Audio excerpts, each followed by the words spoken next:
first of all, was this a surprise, the tire wear?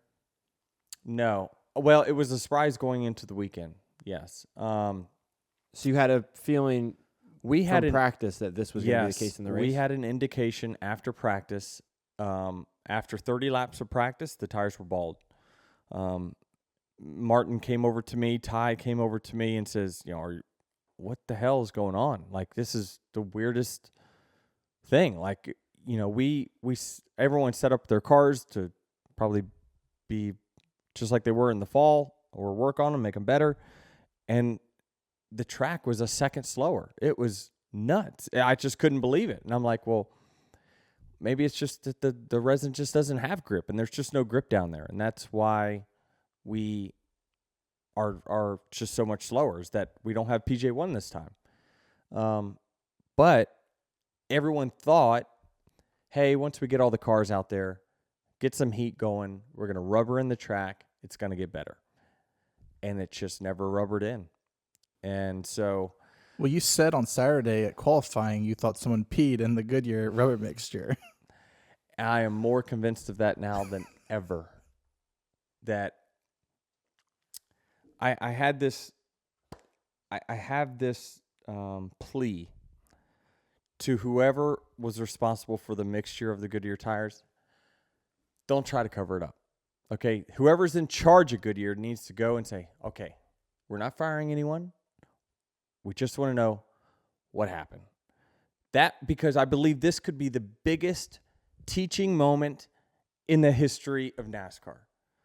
Whatever they changed in that chemical mixture. So when they're making rubber, they're making it, right? It's a formula of this and that and this and that, and they can put little things in it to make it wear. Now, they told me at a Texas tire test, there's something we can put in it that will accelerate tire wear.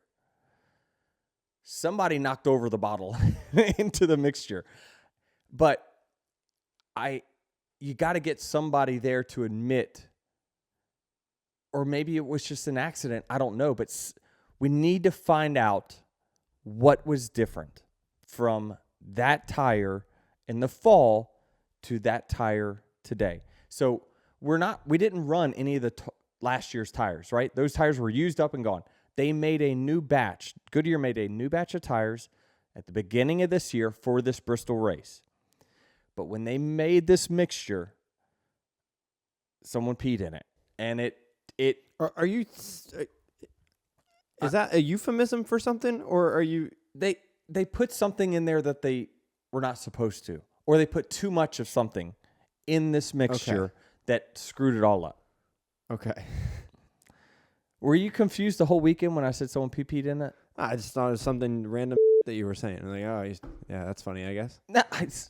No, I'm just saying we were trying to point fingers at it's the resin, it's this, is that, and it's like, no.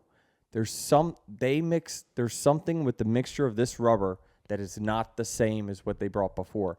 And we need to identify what it is, because we just need to put a slightly lower dose. Right. To me, it seemed like a happy accident after all. So the extra tires that were given were from last year, though.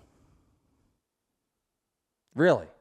So somebody tweeted, wait, the 22 has old tires. And Bob said, sounds like the extra set of tires they were given were made last year and not used. Same tire code, just a little, quote, older. Well, that opens up. Because on the radio, they told Logano they're like from last year. I'm befuddled. If that is the case, then it's a track temperature issue.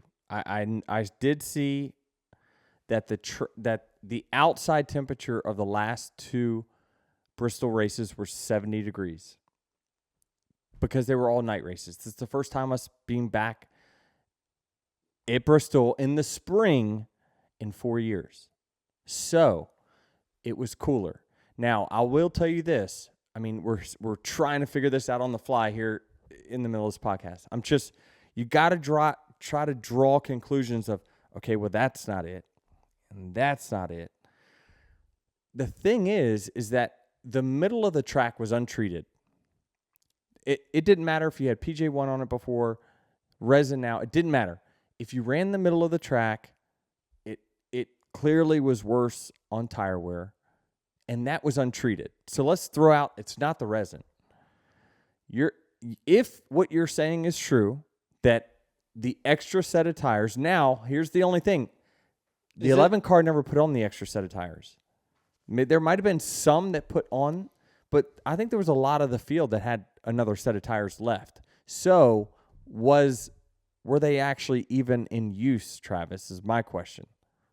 So if we still had cording problems with tires definitely made for the fall race of last year, then it's a track temperature problem. And what I will tell you is that Martinsville is another concrete track that refuses to take rubber unless it's at least 65 degrees outside. It was 60 today. 70 degrees, that track will be black as asphalt. The tires, it gets hot, the surface gets hot, and it allows the pores of the racetrack to be filled. The reason that the lower line was better on tires is it was filled with all this crap that they've sprayed on it and powdered on it and rubber that we've run on. That's why it was better on tires. You go to the middle lane, it was like this sheet of paper, just white. So the pores were not filling in. One thing that maybe... I have a quote from Greg Stucker. It's the same tire combination from 2023. Obviously, the difference is the resin, he said. That's it. I know that's again, he's saying that in the race is still going on. Yeah, they're still looking for... Yeah, this was mid-race. Man, there's so much to talk about. It's okay. But we need to find out, were any of the tires manufactured in a different time and place than what the ones we had on this weekend? If they had older tires, some people put them on, they still wore out. It is a track temperature problem. The tire did not match the track at this correct temperature. Well, that should be an easy answer to find, right? Yeah, I mean, I'm sure by the time this podcast when this podcast comes out, some teams will say, if they did run old tires and they still wore out, they'll say, hey, yes, we did, and they wore out. So then you have to take away that it's the track, because the center of the track is the same as it always has been. There's never been any resin or PJ1 in the middle of the track. That is a stagnant. The one major change is the temperature. Temperature. So how do you replicate that going forward to other tracks? How do you take what we had today and maybe dial it back just a little bit and replicate it going forward if the variable here is the track temperature? How do you account for that going forward as we move into the summer months? I think that our thesis is that this was a temperature problem. And hey, how about this? Light going off in the head. Is this on camera when Denny points his finger and he's got this nub on it? Sorry. Yeah, we got to get to that at some point too. Is that the track took a in practice between the first group and the second group. The first group the track was way more in sunlight. Way more. The track was much hotter. They ran, I saw guys run 40, 50 laps. Now, their tires may have been somewhat worn. They were worn, but it was nothing like Group 2. Group 2 definitely had a cooler racetrack, and it was a show because we were all scratching our heads. What the hell is going on? But you would think that the rubber's already in the track, but it's a concrete track, and the rubber gets pulled up whenever their car is going slow. The answer is I don't know. I think what I caution, and I know I loved seeing Propst's quotes saying that was probably the best short track race that I've ever seen. That makes me take a breath and say, oh, good. At least they're not this is unacceptable. We're going to fix it. When you kind of digest this whole Chastain Larson thing, you definitely have to go back earlier